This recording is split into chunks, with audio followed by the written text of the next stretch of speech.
comes to talking about games, you normally hear me talk about RPGs. And what checks off those boxes as to why I like RPGs. I have a set list that I go by whenever I actually rate an RPG whenever I finally get done playing it.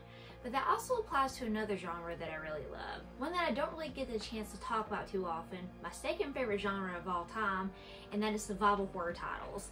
So today I actually want to talk about the check boxes that I look for whenever it comes to survival horror titles.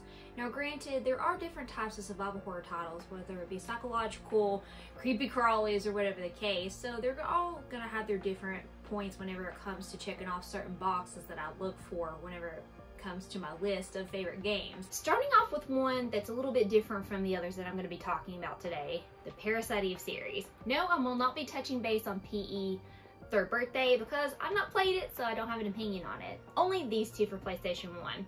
Now, whenever people think of Parasite Eve, they have two things that come through their head: RPG and survival horror, because it has both elements. Some people put it under the RPG category, some people put it under the survival horror category.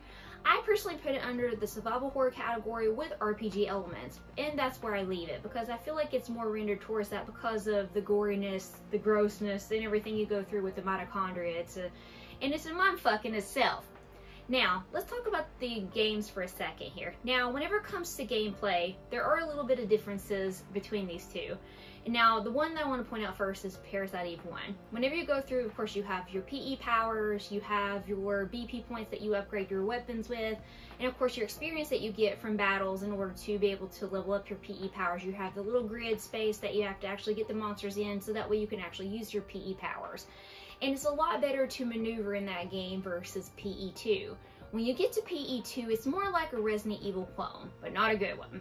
So think about Resident Evil for a second on the PlayStation 1. Remember, it has tank controls, it has fixed camera angles, and you know, a lot of people can deal with that, you know, the tightness and things, but whenever it comes to Parasite Eve and whenever you're trying to use the PE powers, the hitbox ratio can be stupid. It is not easy because if you can't see that enemy, if it's not within your general vicinity, 9 times out of 10 you won't be able to hit it, or it's going to barely do any damage. That was the problem that I had with my initial run when I first encountered Parasite Eve 2. Now, I'm actually playing through it again for the second time. It's been about 2 years since I gave it a chance, and I wanted to retry to see if I could change my mind on it because it's been on my shit list ever since, because I had a really bad experience with it. The bosses are difficult. I can't see shit. The enemies are a lot harder in this one than the first one, at least in my opinion they were, because it just feels like they made this game a lot harder than what it should be. The first one was a lot easier to, you know, battle, get experience, you know, level up your weapons and things like that. This one you still have those points, you still have the BP, you still have the experience, but it feels like it's more challenging in a way. However, this run I'm doing a lot better. I'm actually able to, you know, take off the enemies a lot easier. I'm well stocked because the last time that I played, getting to the second half of the second disc, I was not well stocked. I did not have anything in my inventory. I was screwed. So sadly I had to stop my playthrough, and honestly I didn't want to play it ever again. I swore it off. I'm like, I'm never gonna play this shit again. And funny enough, I'm like, you know what, I had a change of heart. I wanted to actually beat it. I don't like doing that with games. I don't like, you know, swearing them off like that. I feel like I'm just leaving them a hole in my ass that's not been wiped clean.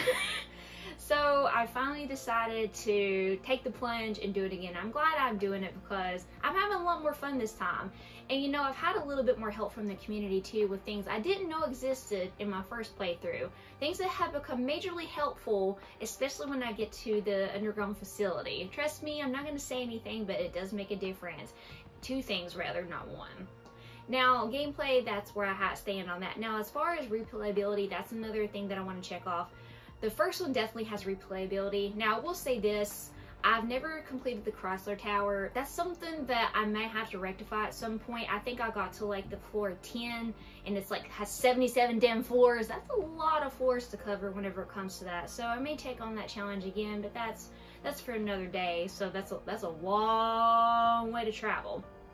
Now, it does have replayability too. I'm still out for that one. I would have said no whenever, you know, I had initially for my initial playthrough, but now playing through it again, whenever I beat it, hopefully I beat it this time, I will definitely let you know if it has any kind of replayability, but for right now, I'm out for that one. I can't really say for sure. Now, of course, graphics-wise, the games are great. They're beautifully done. I love how, you know, the PE powers look. I love the enemies. The enemies in the first one, you know, look grotesque. I love how everything's laid out. The second one, I like how Aya looks in the second one. I like her character model more, and plus, I mean, she looks like me too. Definitely could cosplay her if I wanted to. Trust me, if you see what she looks like in the second one, you'll know. So definitely appreciate her model better in this one. The music's still great. I feel like there's more music in the first one though than the second one, but that's just me, you know, trying to remember off the seat of my ass, because like I said, I haven't played this one for 2 years, so it's been a hot minute since I have. But I remember the music going pretty hard in the first one, so definitely bonus points. Now, whenever it comes to visuals and OST, those are always extras. Even with RPGs, they're normally extras for me, so those will be extras for this. Mainly, it still applies whenever it comes to RPGs. These kind of fall in that category with replayability, whenever it comes to gameplay, and you know, those are the main, and then story is the main thing I normally look for with RPGs. Now, the story is great. I love the story, definitely checks the boxes for that. As a long-standing fan of Resident Evil, I have to say, the series has stagnated for me. Ever since this piece of drip shit came out, I have not really liked the series. 7 tried to bring back the survival horror aspect that I adored initially with the series, but it's not the same. I didn't really care for Ethan Winter's story. I don't like the first-person perspective, and Resident Evil 8 is actually going down the same path that this did. Whenever I think of Resident Evil, the biggest checkbox that I can think of that needs to be checked off, and the number one, would be to scare me shitless. Like, literally scare me shitless to where I can't speak, like I just did. Just thinking about the spiders literally does that to me. And the original, the OGs, do that. They check that box. The newer ones, they don't. They don't do it for me. Now, as far as replayability goes, it just depends on the title itself. 2 is great. It has its moments. And then 3, of course, I will replay that every year, September 28th, daylight. Every time on September 28th, I call that my Resident Evil 3 day. It is a tradition of mine to play through Resident Evil 3, at least to some extent, as long as I can do it, whenever, as much as time as I could put into it, because it is my favorite, and Jill is one of my favorite characters. Now, whenever it comes to story, the story with Resident Evil is convoluted as hell. It's all over the place. It's just like Kingdom Hearts, but only survival horror. It's just everywhere. So, I appreciate it for what it is. There's definitely YouTube videos out there that can explain the story a lot better than what I can to you. But the main thing with Resident Evil is the scare factor for me. The characters, you know, they're there, you play. Now, whenever it comes to gameplay, again, it depends on the actual game itself. I love the inventory system in the original games. I like the fact that, you know, everything's like there. It's, you know, you don't have to play Tetris like you do with this piece of shit. I hated whenever they change the inventory system. I'm okay with change. I'm okay with that, but when it goes in a direction that I don't like that this took, I ain't gonna like it. So it just wasn't for me. It didn't do it for me. This was not scary either. Resident Evil has not been scary in years, and don't tell me it has been, because it hasn't. No, the regenerators are not fucking scary. Come on, man. These have fucking scarier fucking critters in. Single entry still scares me to this day. The second one, for instance, whenever you're on the standby screen, a ghost will pop out of nowhere. Literally its face up against this like that. That is terrifying to me. Now, one of the other ones actually has bloody handprints going all over the screen. I don't remember, I think that was the first one, which is this one. I don't remember what the third one has on it, but it's still creepy. Now, one other thing that's unique about this series is that your one and only weapon against the ghastly ghouls is the Camera Obscura. You're basically going through the mansion trying to make your way out and trying to battle with the Camera Obscura. You get your power-ups. There's different power-ups that you can get with the Camera Obscura, and some of the ghosts have like different like levels as far as difficulty goes. And now each one of these games, they do tie into each other. There's a long story whenever it comes to this. You know, different elements about the Shrine Maiden, about going through the actual mansion, the lore of it, the folklore. It's just an amazing story to get immersed into. And one that I happily can check off my list is definitely all of these are replayable for the gameplay mechanics, for the story, for the creepy factor, which is the number one whenever it comes to any kind of survival horror title. Now, I will say the one that stands out that kind of is a little bit weaker on all 3 of these. Now, I will say before I mention this, I've not played the other ones. I think there's 2 more in the series, one on the Wii U, and then another one that came out. I've not played those. Only these 3, so that's the only 3 that I will be mentioning in this video. The third one is a little bit weaker. Now, the third one reminds me a lot of a certain game in the Silent Hill franchise you may know is Silent Hill 4: The Room. You know how the apartment is with the hauntings and things like that? Well, this one, you're in your house and you go through and you do your everyday chores and you start noticing little things out of the ordinary. And as days go by, the things that are actually in your nightmares become in your reality too, and you can differentiate between reality and your nightmare. So it kind of plays on that in a sense. And I don't really care for it in this game versus like how it works with Silent Hill 4. So I just wanted to mention that. So that one, as far as like the mechanics of the game, that's not really as appealing to me as the other two. The first one, I will say, is very difficult. There are settings for these that you could play on different modes, but the first one does not have that option. So it's a lot harder to get into this one and go through the mansion and do everything, because some of the ghosts are brutal, even if you have your power-ups, even if you are very strategic, because sometimes they do respawn. Yes, sometimes ghosts do respawn, and you just never know when they're going to pop out. I don't remember if they're timed or whatever the case, but some places are annoying. I do actually appreciate the puzzles in this game. You know, they can be very challenging, trying to figure out what to do, especially in this one, the first one of the very first puzzles that you have to go through is such a pain in the ass to deal with. And if you ever play the game, you'll know what I'm talking about. Silent Hill.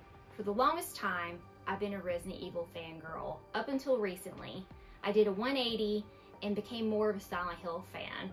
Now, the Resident Evil franchise has stagnated for me over the years. Ever since 4 came out, I've not been afraid of anything in the Silent Hill games. They've just bored me.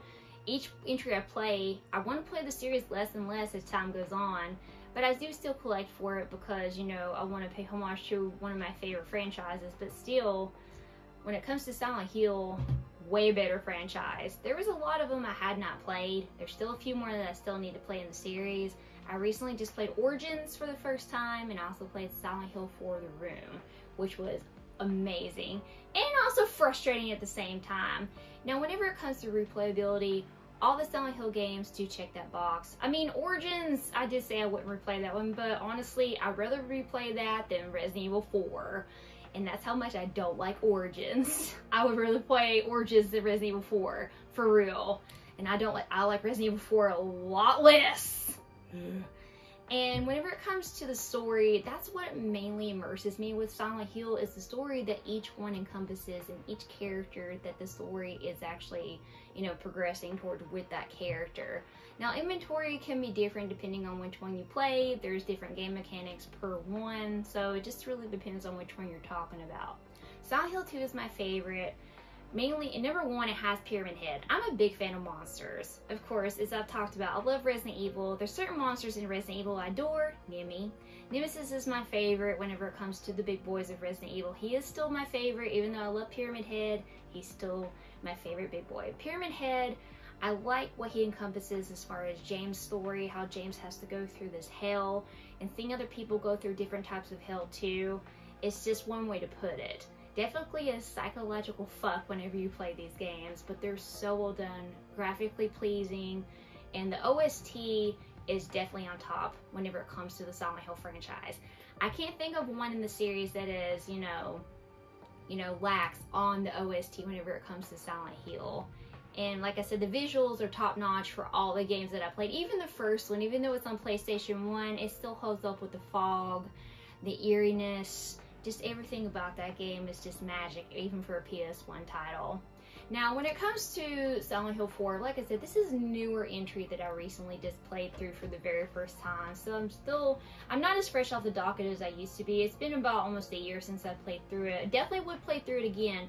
All the Silent Hill games have replayability, as I stated. That's one thing. And even though I do say one big checkbox for me would be, you know, trying to scare me, these games do scare me to a certain extent, but the story is the more important thing, and the story in this one definitely holds up. Now, the thing with this one does scare me a lot more than 2 does, because you're in your apartment, you're stuck in there. Now, it is in first-person perspective in the apartment until you go to the other world, and then it's third person. I like how it renders from that to that.